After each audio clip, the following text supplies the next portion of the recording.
উম্মত তুমি জানো না আমি যে তায়েফের পাথরের আঘাতে পুরা পিঠ চালনির মতো ঝাঁঝরা বানায় ফেলছে আমার? শোনো নাই তুমি? আমারে যে উহুদের ময়দানে দান দান শহীদ করে রক্তাক্ত করছে, তুমি শোনো নাই? আমি যে 14 দিন পেটে ক্ষুধার তাড়নায় পাথর বাঁধছিলাম, উম্মত তোমার মনে নাই? একবারও শোনো নাই আমার ক্ষুধার কষ্ট, আমার পিঠের ব্যথা, আমার দাঁতের ব্যথা, আমার কাঁধে 2টা কড়া ঢুকে গেছে উম্মত।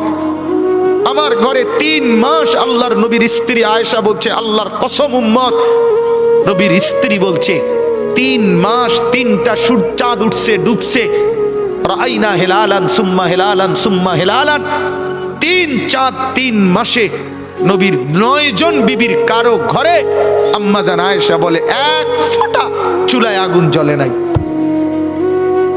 মা আওকাদাত ফি আবিয়াতে রাসূলিল্লাহ নারুন, নবীর একজন বিবির ঘরেও আগুন জ্বলে নাই।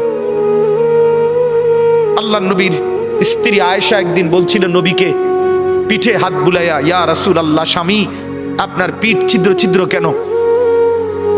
পুরা পিঠ চালনির মতো ছিদ্র ছিদ্র কেন? আপনার কি ছোটবেলায়